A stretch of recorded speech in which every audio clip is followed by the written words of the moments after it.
मैं मंजू वालिया, आपकी होस्ट, आपकी दोस्त जस हिंदी पर आपके अपने चैनल एक मुलाकात में आपका स्वागत करती हूँ, अभिनंदन करती हूँ। आज भी हम बे एरिया में हैं, लैथरुप में जस हिंदी का जो स्टूडियो है वहाँ से आपसे मुलाकात हो रही है। मैं यहाँ दीपावली के शुभ अवसर पर आप सबके लिए कामना करती हूँ, आपके घर में सुख समृद्धि हो, खुशियों का वास हो, दुखों का नाश हो और आप सब जो हैं हैप्पी दिवाली बड़ी अच्छी धूमधाम से मनाएं। पर प्रोटेक्शन रखें अपना, कोरोना से बचिए और दिवाली खूब हंसी खुशी से मनाएं और भरपूर आनंद लें। और जस हिंदी की पूरी टीम आपको तहे दिल से दीपावली की शुभकामनाएं देती है। आज हम बात करते हैं, हर एक मुलाकात एक ऐसा शो है जिसमें हम एक शख्सियत से आपको रूबरू कराते हैं। आज हम एक ऐसी शख्सियत से मिलवाएंगे, आज हम आपको भारत ले जाएंगे। भारत में बिहार की स्टेट में वैशाली, जहाँ की महावीर जी का जन्म हुआ और एक ऐतिहासिक सिटी है वैशाली, उसके साथ ही लगता हुआ एक छोटा सा गांव है हरिहरपुर, जहाँ पर पैदा हुए एक बच्चा जो कि आज एक नामी संगीतकार है और बॉलीवुड की दुनिया में सक्रिय है। उनकी लास्ट पिक्चर जो 2019 में अप्रैल में रिलीज हुई वो तर्पण थी, जो कि एक हिट मूवी। और आज हम उनसे बात करवाते हैं आपको, उन्हीं की कहानी, उन्हीं की जवानी सुनते हैं। तो मिलते हैं राकेश निराला जी से। नमस्कार राकेश जी, नमस्कार। नमस्कार नमस्कार नमस्कार। कैसे हैं आप? कैसी हैं आप? मैं बहुत खुश, बहुत अच्छा। खुश। आप सुनाइए, आप कैसे हैं आप?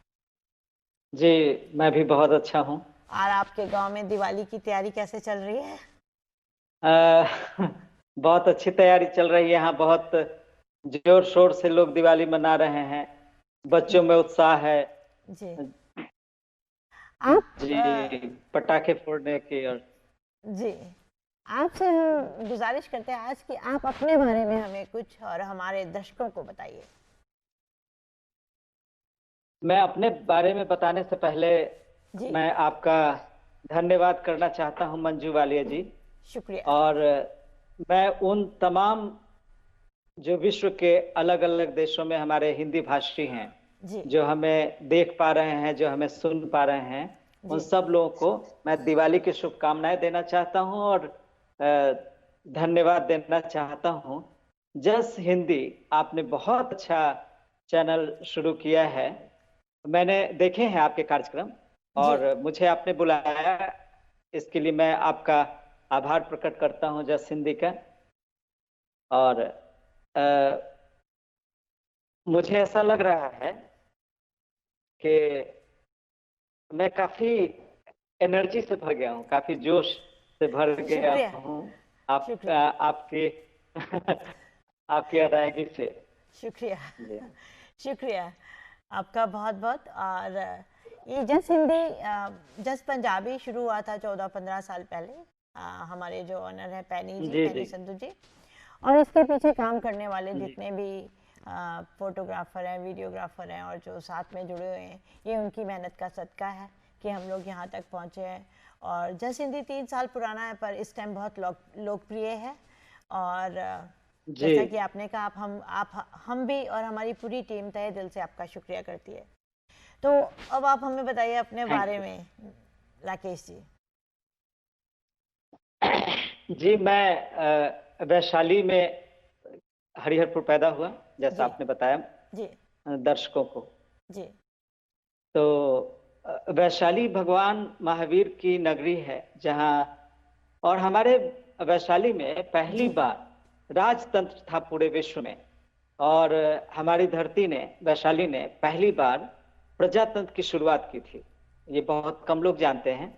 और भगवान महावीर का यहाँ जन्मस्थली है और तमाम देशों से आके यहाँ लोग बसे हुए हैं और भगवान बुद्ध की कर्म भूमि भी रही ये जी हमारी वैशाली। जी और आम्रपाली थी एक जी राजनर्तकी, जी और उसी से प्रेरित होके ये विश्व सुंदरी जो यूनिवर्स है, जी ये जितने भी अभी हो रहे हैं, उसकी सबसे पहली प्रेरणा जी हमारे वैशाली से ली गई थी, आम्रपाली से। वो जी एक उस इतिहास कहता है कि वो बहुत बड़ी राजनर्तकी थी और बहुत खूबसूरत थी, जी कई फिल्में भी बनी हैं आम्रपाली पे। जी तो जो हमारी भूमि है, उसको, वैशाली को, यहाँ बहुत खजाने मिले हैं। यहाँ पे बहुत दर्शनीय स्थल है। मैं तो विश्व को आमंत्रित करता हूँ कि आप हमारे वैशाली आए और देखें। जी हमारे यहाँ के छटा को, प्राकृतिक सौंदर्य है काफी, जी और इस इतिहास में समाया हुआ जो भूगर्भ है, उसको आप जानने की कोशिश करें। जी और सरकार भी काफी मेहनत कर रही है जी इस पर्यटन स्थल को और ज्यादा चमकाने की। जी मैं अपने बारे में बताऊं कि मेरे पिताजी शिक्षक हैं, जी राजेंद्र कुमार। जी मेरी माताजी का नाम यशोदा देवी है। जी मेरे माताजी से मुझे संगीत का संस्कार मिला और पिताजी से साहित्य का। वाह, तो सोने पे सुहागे वाली मेरे बात माता है। पिता दोनों का जी जी। जी। तो मैं जी कहिए। मैं अपनी सबसे पहले माँ ही होती है जो हमें जी जन्म देती है, उसके बाद पिता का स्थान आता है, फिर गुरु का स्थान आता है, जी और उसके बाद हमारी दुनिया शुरू होती है। तो मैं 4 लाइनें माँ के लिए कुछ कहना चाहूंगा जरूर। कि बहुत। हर बात भूल जाऊं, भूलूं ये कैसे बात माँ। जी हर बात भूल जाऊं, भूलूं ये कैसे बात माँ, कि तुमसे बने हम, तेरी सांसों से आई सांस माँ। क्या बात हर बात से ज्यादा है इस बात का एहसास माँ, कि तुमसे बने हम, तेरी सांसों से आई सांस माँ। है। खुद में किया करता हूं, हम्म, मैं खुद में किया करता हूं अक्सर तेरी तलाश माँ, तुमसे बने हम, तेरी सांसों से आई सांस माँ। क्या बात है, क्या बात है। सैल्यूट है सारी माओं का। और आज विश्व पे जब हम जी निकले तो हाँ। जहन में ऐसे ही बात आ गई कि वो दिन भी क्या दिन थे, दिवाली के जब सफाई होती थी तो माँ हमारी खोई हुई गेंद जी निकाल जी के हमें दे देती थी। आपको प्रणाम है, आपकी माँ को प्रणाम है। आप ये मुझे बताइए कि जैसा कि आपने बताया कि आपके पिताजी शिक्षक हैं, माँ से आपको संगीत का शिक्षा मिली, तो संस्कार प्राप्त हुआ जी। जी, और आपने कितनी उम्र में, कितनी छोटी सी उम्र में आपको ये एहसास हुआ, या आपके पेरेंट्स को ये एहसास हुआ कि आप एक संगीतकार हैं और राइटर भी हैं? किस उम्र में आपने उनको ये एहसास हुआ? मैं सबसे जी कहिए। मेरी सबसे पहली कविता मैंने 7वीं कक्षा में लिखी थी, वाह, क्या बात है। और मुझे पता नहीं था। मैं तो तकिया के नीचे लिख लिख के रखा करता था।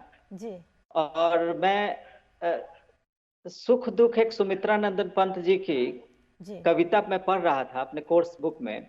जी तो मैंने पिताजी से बोला कि सुख दुख का एहसास तो हर किसी को होता है, जी तो ये जो मैं जो पढ़ रहा हूँ, वैसी कविता मैं भी लिख सकता हूँ। तो मेरे पिताजी ने मुस्कुराते हुए कहा कि हाँ बेटा, हर कवि जो है जी अपने एहसास लिखता है, जी आप भी लिख सकते हैं। तो मैंने पहली कविता लिखी थी कि सोम पर श्यामल बादल छाता जाता है धीरे धीरे, उसी तरह से सुख में दुख आता जाता है धीरे धीरे। क्या बात है। कभी तपता है सूर्य अगर, फिर बादल देता शीतल जल, जब धरा न सहती ताप प्रखर तब छाया देता है तरवर। देखो दुखों के दर्पण में सुख के प्रतिबिंब है झलक रहे, रख आत्मबल अंतरतम में दृक्ष से अश्रु क्यों छलक रहे। जब प्राणी काट नहीं सकता दुख की कठोरतम जंजीरें, तब सुख जीवन साथी बनकर चलता जीवन की तीर। क्या बात है। ये मेरी आपने पहली कविता थी। 7 साल की उम्र में जी, आपने मैंने 9वीं कक्षा में लिखे थे। 9वीं कक्षा में ये 7, हाँ हाँ, थोड़ी ज्यादा उम्र रही होगी, 7 साल से 7, हाँ 7 से 8 साल के बीच में। सबसे पहले आपने ये तो कविता किसको सुनाई, अपनी माताश्री को या पिताजी को? नहीं, उस वक्त तो ऐसा होता था जी कि पिताजी, यहाँ ऐसा है कि लोग कहते हैं कि पढ़ाई लिखाई छोड़ के कवि कवि बनने लगा बच्चा। तो पहले तो मैं बहुत डरता था। जी मैंने लिखी थी, लेकिन मैंने सबसे पहले अपने हिंदी के अध्यापक को सुनाई थी, वो भी कविता लिखते थे। जी तो उन्होंने काफी प्रोत्साहित किया मुझे। जी और उसके बाद मुझे पता चला बातों बातों में, मेरे जो टीचर थे जी हिंदी साहित्य के, जी तो मुझे पता चला कि जिनकी हम मेघ गीत पढ़ते हैं किताब में, जी वो हमारे मुजफ्फरपुर के कवि हैं, हमारे मुजफ्फरपुर में ही रहते हैं। जी तो मैं तो उछल पड़ा और लगन लग गई। फिर उसके बाद मैंने उनका पता किया चुपके चुपके, और मैं उनके घर पे जा धमका। वहां पे जाने के बाद उन्होंने कहा कि मुझे, तुम बच्चे हो, तुम क्यों चले आए हो यहाँ? मैंने कहा मैं आपसे सीखने आया हूँ। तो बल्कि मेरे यहाँ प्रोफेसर लोग आते हैं जो हिंदी साहित्य से एमए कर चुके हैं, वो लोग आते हैं, बेटा आप जाओ और सीखो। तो तो क्या हुआ राकेश कि जी, राकेश जी, मैं लौट जी राकेश जी, हम इस विषय पे जरूर बात करेंगे, आपकी बात पूरी सुनेंगे, पर लेते हैं एक छोटा सा ब्रेक, और ब्रेक के बाद मिलते हैं आपसे। जरूर। हम बात कर रहे थे राकेश निराला जी से। हम लोग जुड़े हुए हैं बिहार के एक शहर वैशाली में, जो कि एक ऐतिहासिक सिटी है। कुछ लोगों को पता है, कुछ लोगों को नहीं पता। तो राकेश जी, हम बात कर रहे थे आपसे जी, आप बात कर रहे थे अपने गुरु की, जिसके पास आप गए थे। तो वहीं से हम अपनी जी बातों हाँ, का जी वो बहुत बड़े साहित्यकार थे, जी जानकी वल्लभ शास्त्री जी, जो जी सूर्यकांत त्रिपाठी निराला जी के शिष्य हुआ करते थे जी उस वक्त। जी और उनकी पाषाणी हम एमए में पढ़ते थे, एमए में पढ़ाई होती थी उन्हें, उनकी जी पाषाणी। जी तो बहुत बड़े कवि थे, और वहां मैं हिम्मत करके चला गया था। जी उन्होंने अ, उन्होंने कह दिया जाने के लिए, तो मैं जा ही रहा था कि उन्होंने एक बात कही कि आजकल इतने कवि पैदा हो गए हैं कि जिस पे पत्थर मारो कवि निकलता है। जी ये बात मुझे खटक जी गई, और मैंने कहा कि मेरी बिना कविता देखे हुए आपने ये बात कही, तो ये मुझे स्वीकार नहीं है। जी आप मेरी कविता देख के ही ये बात आपने कही होती तो मैं स्वीकार कर लेता। जी और मैं सीढ़ियों पे बैठ गया धूप में। तो उन्होंने फिर ध्यान नहीं दिया। बहुत देर के बाद वो जब भोजन कर रहे थे और मैं भूखा प्यासा बैठा था, तो उन्होंने कहा अपनी एक शिष्या से कि जाओ उसे बोलो कि खा ले। तो मैं बच्चा था, मैं ठुनकते हुए बोला नहीं खाऊंगा। आप मेरी कविता जब तक देखेंगे नहीं, मैं नहीं खाऊंगा। तो कितने बहुत साल की देर के उम्र थी बाद उस टाइम? कितने साल की उम्र थी आपकी उस टाइम? जी, मैं 9वीं क्लास में पढ़ रहा था। 9वीं क्लास में? जी जी जी जी। हम्म तो बाद में उन्होंने कहा कि मत खाओ।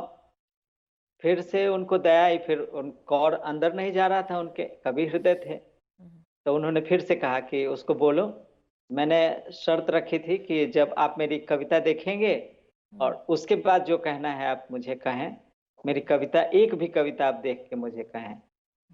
तो उन्होंने बाद में मेरी जिद पूरी हुई, और उन्होंने कहा कि चलो खा लो, मैं तुम्हारी कविता देखूंगा।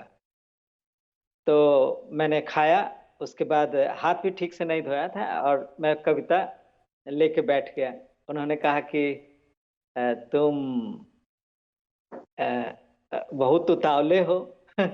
तो मैंने कहा कि मैं बहुत बड़ी जगह आया हूँ मेरी समझ से, जी। और ये स्वाभाविक है।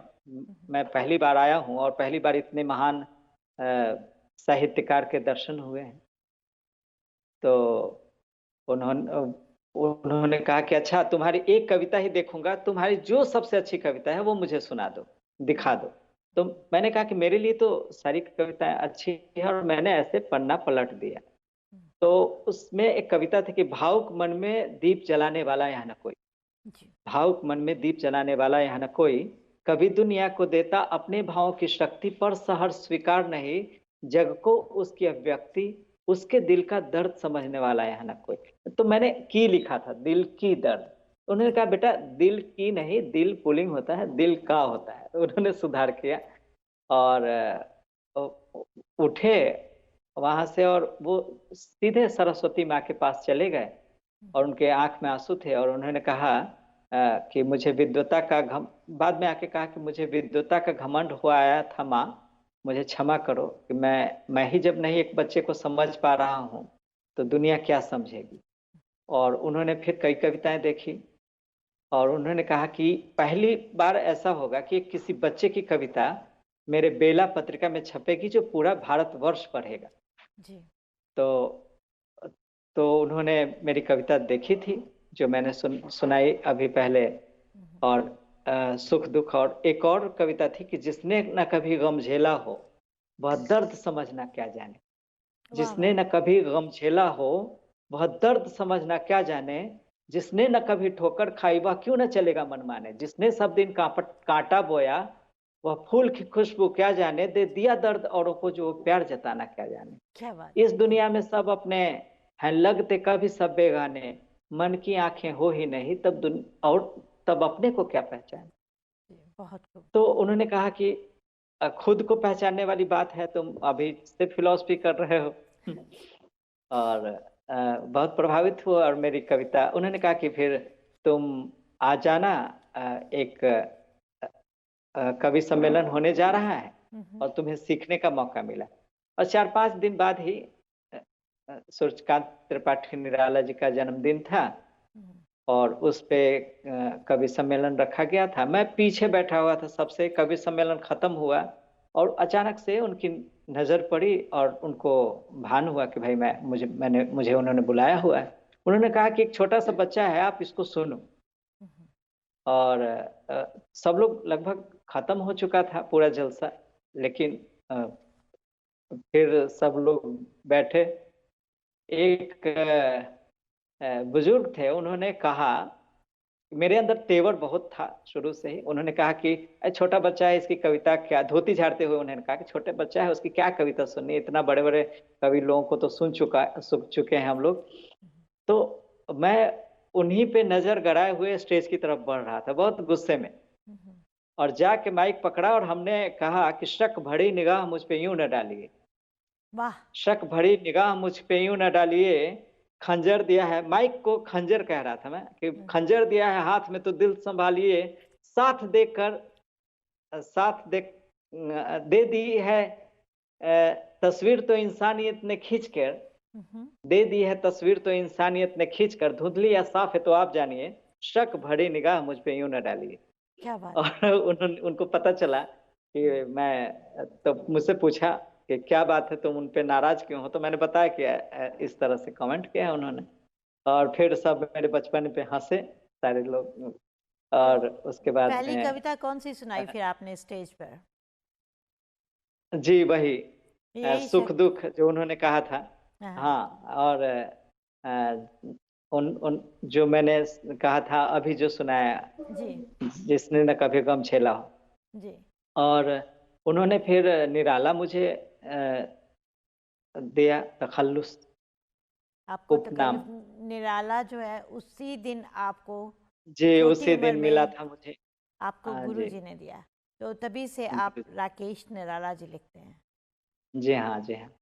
पत्रकारों ने बहुत सवाल उठाए, जी। और उन्होंने कहा कि छोटे से बच्चे को, तो पत्रकार ने मुझसे पूछा कि तुमको ये नाम क्यों दिया गया है, जानते हो। और जी। इस तरह से वो पूछ रहे थे बहुत झकझोर के, कि मैंने डर से बोल दिया ना। तो उन्होंने कहा कि देखिए, निराला आपने नाम दिया, इस बच्चे को पता ही नहीं है कि निराला क्यों नाम दिया गया, जी। और उसको आपने निराला दे दिया। तो उन्होंने मुझे बुलाया, गोद में खड़ा किया और बोला कि अ, तुमको पता है कि मैंने निराला क्यों, निराला जी कौन थे? मैंने बताया कि निराला जी इस सदी के बहुत बड़े कवि थे जी। और उन्होंने नई कविता की शुरुआत की थी। उन्होंने कहा है उनकी कुछ पंक्तियां तुमको पता है? मैंने भिक्षुक में पढ़ता था, मैंने सुनाया। जी। दो टूक कलेजे के करता पछताता पथ पर आता, पेट पीठ दोनों मिलकर हैं एक, चल रहा लखुटिया टेक वहाता, मुट्ठी भर दाने को हाथ बढ़ाता। तो उन्होंने कहा कि ये तो जानता है, और उन्होंने पूछा कि तुमको मैंने निराला क्यों नाम दिया है, तुम्हें कुछ पता है? मैंने कहा जी, कि मैंने कहा कि निराला जी वाली बात मुझ में आपको थोड़ी बहुत नजर आ रही होगी, और उन्होंने जो छोड़ दिया उसको आपकी उम्मीद है कि शायद मैं पूरा करूं। जी। उस वक्त इतनी ऐसी भाषा नहीं थी, मैं बचपने में इसी तरह की बातें, मैंने कुछ शब्द अलग थे मैंने बोली थी जी। ये सब। और पत्रकारों ने मान लिया था, फिर अगले दिन अखबारों में छापा।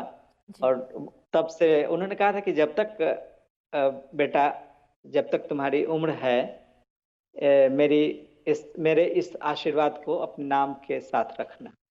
और तब से मुझे, आपको मैं निराला के कई नाम जगह से। सामना करना पड़ता है, जी हाँ, हर जगह सामना करना पड़ता है मुझे निराला तखल्लुस को लेके, जी। कि ये ऐसे तो है आपका। आपको लगता है कि काफी कंट्रोवर्सी हुई थी निराला के नाम से आपके जी लिए? हाँ, जी हाँ, जी हाँ, जी। तो जी हाँ। उसके बाद सबने मंजूरी दे उसके दी, बाद सब धीरे लोग धीरे, सहमति सहमति दे दी सब लोगों जी ने? जी जी। हाँ, पापा को पता चला तो बहुत खुश हुए, और कि मेरी कविता छपी फिर, जी। और अन्य जगहों से फिर छपने लगी। मेरी एक बहन है, 5 साल छोटी है, चंद्रकांता। हम्म। तो मुझे तो पता नहीं था, मैं बहुत बदमाश लड़का था एक, कि मैं कविताएं लिखता था लेकिन मैं तकिए के नीचे डाल देता था, और उसके बाद होश नहीं रहता। मैं चित्रकला भी करता जी। था, जी। चित्र भी बनाता था। हम्म। अ, तो क्या होता था कि वही भेज दिया करती थी अलग अलग पत्रिकाओं में। मैं जी। भेजता था तो नहीं छपती थी, जी। वो भेज देती तो छप जाती थी। मैंने कहा कि ऐसे क्या जादू है? उसने जी। कहा कि आप तो सिर्फ लिखते हो, आप तो पढ़ते नहीं ना। हम्म। मैं पढ़ती हूँ सारी पत्रिकाएं, और जी। मुझे पता है कि कोई भी संपादक होता है उसका एक मूड होता है, जी। तो कहाँ पे कौन सी कविता भेजनी है ये पता होना चाहिए। जी। तो मैं भेजती हूँ तो छपता है तो मैं चंद्रकांता को भी धन्यवाद देना चाहूंगा आपके इस चैनल के माध्यम से हिंदी, बहुत बहुत इस चैनल शुक्रिया के आपका। माध्यम से। जी, करीब आने से पता चलता है शख्सियत का, करीब आने से जी हाँ। पता चलता है शख्सियत का, दूर से तो चांद भी छोटा ही नज़र आता है वाह और हम लोग जुड़े हुए हैं राकेश निराला जी से। अब हम भी निराला जी, आपको पता चल गया कि उनको निराला का तकल्लुफ़ क्यों दिया। तो मिलते हैं एक छोटे से ब्रेक के बाद, और इनसे अच्छी अच्छी बातें करेंगे, और इनसे और भी इनकी सच्ची कहानियां सुनेंगे, इनका सफ़र देखेंगे बिहार से मुंबई का। मिलते हैं।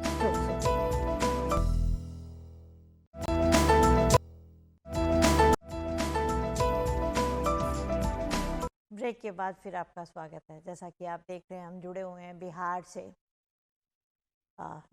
बिहार की वैशाली से, जहाँ से हमारे साथ जुड़े हुए हैं राकेश निराला जी, जो कि एक संगीतकार हैं। आपको राकेश जी, हम आपसे पहले, तो आप बिहार से हैं, तो हम एक बिहारी फोक जरूर सुनना चाहेंगे आपसे। अच्छा। और उसके बाद फिर हम आपसे ए, बात करेंगे आपके मुंबई के सफ़र के बारे में। जी। जरूर जरूर। तो मेरे बिहार के हम्म। फोक के जो भीष्म पितामह माने जाते हैं, जी। उनका नाम था भिखारी ठाकुर। जी। भिखारी ठाकुर जी के बारे में ऐसा कहा जाता है कि वो कोई भी गीत रचना करते थे तो एक बार गा लेते थे, उसको फिर दोबारा उन्होंने नहीं गाया। वाह। और पहले नाच होता था जी। यहाँ बिहार में, हम्म। तो वो नाच में भूमिका अदा करते थे अलग अलग, जी। और अलग अलग पात्र के माध्यम से वो अपने गीत रचना रखते थे, तो उनकी एक रचना है, जी सुंदर सुभूमि भैया भारत के देशवा से, यही देश बसे मोरे प्राण रे बटोहिया, कि यही देश बसे मोरा प्राण रे बटोहिया। और ये बटोहिया जो है बहुत चर्चित हुआ, ये आज भी हमारे यहाँ गाया जाता है। और बहुत कवि हुए हमारे भोजपुरी भाषा के। जी एक गाना था, हम बचपन में सुना करते थे, हम जन्म भर के हुके मनावत रही, हम जन्म भर के हुके मनावत रही, केहू माने न माने त हम का करी, हम जन्म भर केहू के मनावत रही।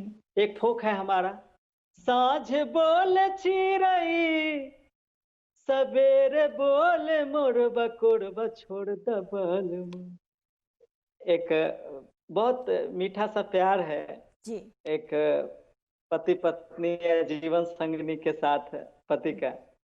वो कहती है कि साँझ बोल चिरई सवेरे बोले मोरबा कोरबा छोड़ दबल मुँह, हो कोरबा छोड़ दबल माँ, मोरी बाली रे उमिरिया कोरबा छोड़ दबल मुँह, मोरी बाली रे उमिरिया कोरबा छोड़ दबल मुँह। साँझ बोल चिरई साँझ बोल चिरई सवेरे बोले मोरबा कोरबा छोड़ दबल मुँह। कोरबा कहते हैं, कोरा कहते हैं आंचल को। जी तो कहते हैं कि साँझ चिड़िया बोलती है और सवेरे कि तुम ना उनकी बातें समझा करो, वो सब देख रहे हैं, अपना मेरा आंचल छोड़ दो, जी इनके जी सामने तो कम से कम इस तरह प्यार मत जताया करो। तो बहुत रस है जी। हमारे भोजपुरी भाषा में। तो राकेश जी, आपके जहन में कब आया कि अब आपको वैशाली से हरिपुर से निकलकर मुंबई की तरफ जाना है? कब आपके जहन में हाँ, आया और आपका ये जो सफ़र रहा कैसा रहा? ये और ये इत्तेफाकन हुआ। जी दरअसल हुआ यूं कि मंदिर मस्जिद समस्या शुरू हुआ था जी अ, जब अयोध्या वाली जी घटना है। जी उसके बाद सद्भावना गीत की जरूरत थी। अखबार में निकला था कि सद्भावना लोगों के पास, कि जो लोग भी सद्भावना फैलाएं सद्भावना गीत के जरिए। हम्म, तो 15 अगस्त 26 जनवरी को हमारे स्कूली कार्यक्रम हुआ करते थे। तो मैं मोतीपुर में पढ़ाई हुई मेरे जी पिताजी जहाँ शिक्षक थे, जहाँ उनकी ज्वाइनिंग थी, उसी के आसपास के स्कूलों में मैं पढ़ा। पिताजी के स्कूल में भी पढ़ा और बाहर भी। तो उसी वक्त अ, सद्भावना गीत हमने लिखा और मुझे और मेरी बहन को परफॉर्म करना था स्टेज पे। तो हम नया ही गाना बनाते थे, अपनी धुन बनाते थे, जैसा भी होता था अपनी ही धुन बनाते थे, अपना गाना बनाते थे। उस वक्त पता ही नहीं था गीत क्या होता है, संगीत क्या होता है। और हमने लिखा था कि हिंदू में बुराई है न मुस्लिम में बुराई, बुराई है उसमें न जो करता हो भलाई, ह से बनते हैं हिंदू, म से मुसलमान बने, ह और म के प्यार से ही हम सभी बने। जी सभी कहते अजू अजू में खुदा तेरा बसता, और कहते अणु अणु में भगवान है रहता। जब हर जगह खुदा है और हर जगह ईश्वर, जब हर जगह अल्लाह है हर ओर परमेश्वर, तो तुम ही बताओ दोस्तों, हत्या जहां होंगे लूटेंगे जिस्म घर और सौदा जहां होंगे, तेरा खुदा मरेगा या भगवान मरेगा, ये इंसान मरेगा। जी मंदिर में पूजते हैं मस्जिद में निवसते, पाने को मोक्ष जन्नत हम क्या नहीं करते, पर दिल जहां दुखेंगे और भड़केगी जब नफरत, टूटेगा दिल का रिश्ता मिटेगी शराफत, एक जमीन पे भेद रह के भेदी कर्म करेंगे, तो क्या अल्लाह खुदा ईश्वर हम पे रहम करेंगे? जी, बहुत हमें खूब। मोक्ष मिलेगा न जन्नत ही मिलेगा। जी, धर्म तो एक ही सभी का मानवता है धर्म। मैंने पहली बार धर्म और मजहब जी, को बताया कि ये जो मजहब है जी, वो ऊपर वाले के पास जाने का तरीका, अलग अलग रास्ते हैं जिससे हम अपने जीवन यापन करते हैं। जी, तो हम, कोई खुदा को मानता है, कोई ईश्वर को मानता है, कोई वाहे गुरु को मानता है, सब जी, लोग कोई ईसा को मानता है। तो हमने कहा धर्म तो एक ही सभी का मानवता है धर्म, बटे हैं मजहबों में करने को अच्छे कर्म। धर्म क्या है? क्षमा, दया, परोपकार, ये धर्म है। हिंदू जी, मुस्लिम धर्म नहीं है। ये हमने पहली बार कहा लोगों से कि धर्म तो एक ही सभी का मानवता है धर्म, बटे हैं मजहबों में करने को अच्छे कर्म। हम एक हैं, हम एक हैं, हमें भी विवेक है, खूं हमारा एक है, अनेकता में एक है ये जिंदगी। बहुत खूब। जिस्म शोहरत क्षण भर का ख्वाब है, शबनम का बूंद है, बिखरता गुलाब है, जितने भी धन शय सबाब अपना है माना, छोड़ दिव्य दुनिया की सबको है जाना। हिंदू में बुराई है न मुस्लिम में बुराई, बुराई है उसमें न जो करता हो भलाई। ह से बनते हिंदू, म से मुसलमान बने, ह और म के प्यार से ही हम सभी बने। और इसकी खुशबू इतनी फैली, मैं क्या बताऊं आपसे, कि स्टेज पे तो लोगों ने पसंद किया ही। जी, मेरी सिस्टर ने अखबार में भेज दिया, वहां छपा, दूरदर्शन में बुलाया गया। पहली बार गांव से निकल के सीधे मुझे फ्लाइट की टिकट दी गई, होटल दिया गया। पहली बार क्या दिल्ली बात गया है। मैं। जी, वहां वहां गाना रिकॉर्ड हुआ मेरा, जी, और वहां टी सीरीज में आना जाना शुरू हुआ मेरा। और वहां हेमा मालिनी जी आई थी, जी, भारत नाट्यम वो करती हैं श्री जी, राम सेंटर में। जी, और मैं गया बीच में, भीड़ चीर के, और उनको सुनाया। उन्होंने कहा कि दिल्ली में क्या कर रहे हो आप, मुंबई आओ, तुम बहुत प्रतिभाशाली हो। मैं कहा कि मैं तो गरीब घर से हूँ, मेरे पिताजी साधारण शिक्षक हैं, मैंने सुना है कि मुंबई में बहुत खर्चे हैं जी, हम जैसे लोगों के लिए। तो उन्होंने कहा निराश होने की जरूरत नहीं है। जी, जिसका कोई नहीं होता है वो उसका भगवान होता है, खुदा होता है, नहीं तो हम कलाकार होते हैं। तो जी, पहली बार उनके मुंह से ये बातें, मुझे ऐसा लगा कि साक्षात ईश्वर बोल रहा हो। जी, और फिर उन्होंने काट दिया और वो चली गई, बात आई गई हो गई। फिर बहुत 1 साल बीतने के बाद मैंने थोड़ी बहुत वहाँ पे पढ़ाई करता रहा, टी सीरीज में संघर्ष करता रहा, और वहाँ भी काम किए, भजन लिखता था मैं टी सीरीज में। और कुछ पैसे चाहिए होते हैं, जी, तो मैं भजन लिखा करता था, भक्ति भी कर लिया करता था इस बहाने। और संघर्ष था कि मुझे फिल्मों में जाना है, मुझे फिल्म का गीतकार बनना है, संगीतकार बनना है। सपना था कि मैं डायरेक्टर भी बनूंगा। तो यूं हुआ कि मुझे वहाँ मौका मिला, अ, और मेरी सबसे तबीयत पहला खराब ब्रेक हुई बाद आपको में। किसने दिया? सबसे पहला अ, ब्रेक आपको किसने दिया? सबसे पहला ब्रेक मुझे सबसे पहला तो यूं कहें कि एक नीरज कुशवाहा हैं, जी, वो अ, बतौर हीरो काम करना चाहते थे, और उनके दोस्त थे जी, वीरेंद्र कुशवाहा। तो उन्होंने मुझे रास्ता दिखाया कि एक फिल्म बन रही है, वहाँ तुम ट्राई करो, तुम्हें शायद मिलेगा। तो फिल्म के लिए मैंने गीत लिखा। उन्होंने मेरी तलफ़ुज़ जो है उसमें सुधार किया। उन्होंने एक गुरु के तौर पे कि भाई जी, ऐसे बोला जाता है, ऐसे शब्दों का उच्चारण किया जाता है, इस तरह से।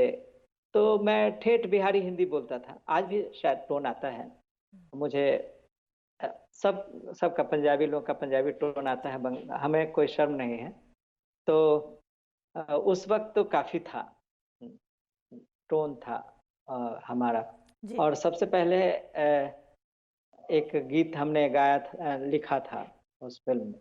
तो अब और उसके पहला गीत बाद टी बताइए सीरीज हमें, में हमारे दर्शकों को अपना हाँ, पहला पहला। पहला गीत था हम्म, हम्म, नादान है तू, अनजान है रे, मेरे प्यार को तूने जाना नहीं। तो इसमें नीरज भाई जो थे वो जी जो हीरो के लिए ट्राई, उन्होंने भी कुछ शब्द इसमें लिखे थे उनके साथ। एक लिखा था उसमें धुन पे, कर लिया वादा आज ये हमने, साथ जिएंगे साथ मरेंगे, ना ना ना, होंगे कभी ना जुदा, तो कर ये लिया वादा आज ये हमने। इसके धुन पहले बने थे, उसके बाद ये शब्द लिखे गए थे। किस पिक्चर में अ, फिल्माया गया? उस वक्त पिक्चर का नाम ही था नादान है, तो लेकिन वो बन नादा नहीं पाई पिक्चर बन दरअसल। नहीं पाया। हाँ, वो जी फिल्म बन नहीं पाई। हम्म, लेकिन इस बहाने होता है ना, कोई बहाना चाहिए होता है, तो जी अ, मुझे उसके बाद हेमा मालिनी जी ने मुझे बुलाया ही था। एक साल मैं फिर बाद मुंबई गया, और चंद्रकांता सीरियल हम लोग देखा करते थे गांव गांव में। जी और इत्तेफाकन फिर मुझे हेमा मालिनी जी से बहुत मुश्किल से मिला। जी और फिर वहाँ आम्रपाली जो सीरियल है वो उस पे काम चल रहा था। वहाँ कुछ बात जमी नहीं, तो मुझे उन्होंने भेज दिया चंद्रकांता में कि नीरजा गुलेरी थी, वो भी बहुत अच्छी लेडी थी, वो जी प्रोड्यूसर डायरेक्टर थी। और वहाँ यतेंद्र रावत मुझे मिले, और उनके थ्रू मैं वहाँ पे गया, उसमें काम करने लगा उनके साथ। और मेरी हैंडराइटिंग बहुत अच्छी थी, तो मैं फेयर भी करता था, स्क्रिप्ट में भी साथ देता था। तो जी इस तरह 16,000 रुपये पर एपिसोड, मतलब 4,000 किसी चीज का, 4,000 किसी चीज का, इस तरह से मुझे 16,000 पर एपिसोड, मतलब राकेश महीने जी। के 64,000 रुपये जी कमाने लगा जी राकेश जी, चंद्रकांता आपकी के। आपके बारे में, आपके इस सफ़र के बारे में हम आपसे फिर बात करते हैं, लेते हैं एक छोटा सा ब्रेक, और ब्रेक के बाद मिलते हैं। आप भी कहीं जाइएगा नहीं।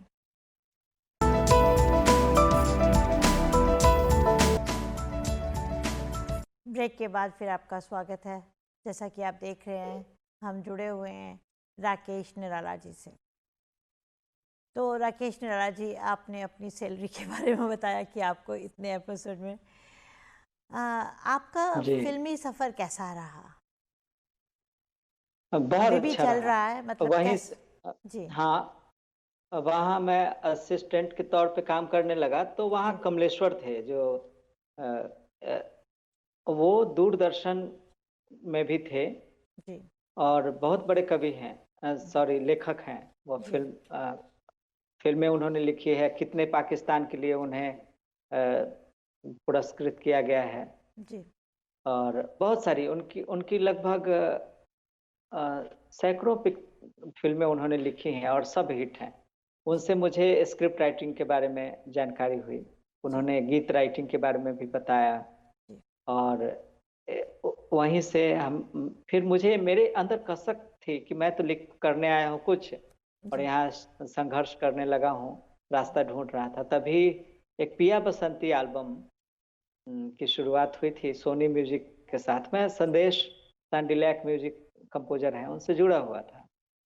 और उन्होंने अचानक से बताया कि तुम्हारा गीत एक एल्बम में सेलेक्ट हो गया है। जी और बाद में अंतर्राष्ट्रीय स्तर पे वो चर्चा में आया, और उसके वीडियो आज भी देखे जाते हैं।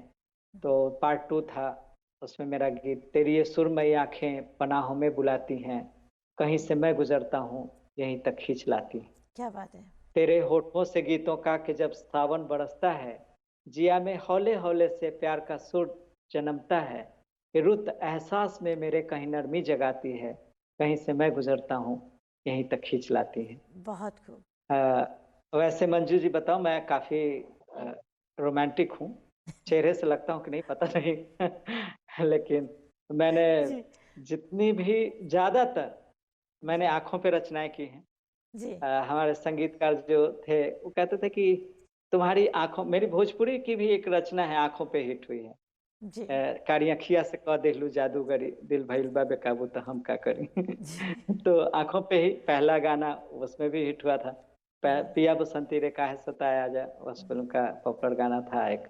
सावन ऋतु आई देखो बलम, ये मेरी रचना थी। तो लता वो मंगेशकर जी काफी के चला। साथ आपकी कौन सी रचना थी? हाँ मेरे हाँ। हाँ जी लता मंगेशकर जी के साथ जिप्पी सिप्पी जो शोले बनाया था जिन्होंने, जी जो प्रोड्यूसर थे, हम्म, उन्होंने एक प्लान किया था। वहाँ हिंदी में बन रही थी, भोजपुरी भी फिल्म बन रही थी। जी तो आनंद मिलिंद जी बहुत बड़े संगीतकार हैं, उन्होंने जी राज किया है 25 सालों तक। जी नदीम श्रवण और आनंद मिलिंद जी। जी तो उनसे एक डायरेक्टर थे उस वक्त, शाहरुख मिर्जा साहब। जी तो उन्होंने इंट्रोड्यूस कराया था पहले, उसके बाद एक राज शर्मा जी हैं, जी भोजपुरी के लिए, हिंदी के लिए उन्होंने किया था, भोजपुरी के लिए फिर इंट्रोड्यूस कराया था उन्होंने। और माँ पे ही रचना थी, माई तो बस माई बाड़ी जी फिल्म का नाम था। और पहली बार, जब दूसरी बार, वो तो हिंदी फिल्मों के लिए, मैं भी हिंदी फिल्मों के लिए जी लिखता रहा। जी और आनंद मिलिंद जी भी हिंदी ही करते थे। लेकिन जब काफी भोजपुरी की काफी तादाद है, जैसे पंजाबी की है वैसे भोजपुरी की भी काफी है। जी तो भोजपुरी भाषी भी काफी थे। और तो उन्होंने भोजपुरी की शुरुआत की कि माँ पे हम फिल्म बनाई जाए, और फिर से याद दिलाई जाए लोगों को कि आज जो संस्कार खत्म हो रहे हैं जी धीरे धीरे, माँ से लोग अलग हो रहे हैं, पिताजी से अलग हो जा रहे हैं। जी तो कहीं ना कहीं उस जुड़ाव के लिए एक फिल्म बनाई गई थी कि लोगों को हम लोगों को प्रभावित करें उस फिल्म से, जी लोग प्रेरणा लें। तो उसमें लता जी का एक गीत था, जी तो वो भी मुझे लिखने का मौका मिला।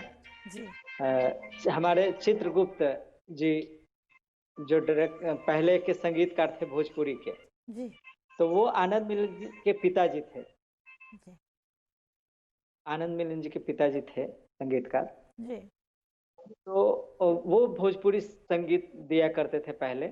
और जब दूसरी पारी आई तो उन्होंने कहा कि आपके पिताजी, जीपी जी ने कहा कि आपके पिताजी भोजपुरी और लता जी काफी अटैच थी उनसे। जिप आपका जीपी लिखा हुआ गाना जी से लता तो जी ने थी गाया? ही। आपका और लिखा हुआ गाना जी जी, राकेश जी, लता आपका लिखा लता हुआ जी ने गाना मेरा नरेला गाना, जी, हाँ आपका जी, लिखा हुआ गाना लता जी ने गाया? जी हाँ, उस गाने उसमें के मेरा कुछ शब्द लिखा हुआ कहेंगे गीत आप?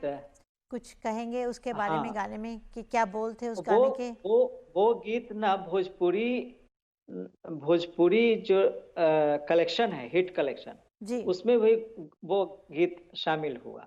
जी अ, उस हाँ गाने के जी। कुछ बोल आप उस बताएंगे? गाने का बोल था, कैसन विधना के खेल हो रामा, कैसन विधना के खेल, तोड़ी के पिंजरवा उड़ी गई चिड़ई, तोड़ी के पिंजरवा उड़ी गई चिड़ई, दुई दिन के कई के में, कैसन विधना के खेल हो रामा।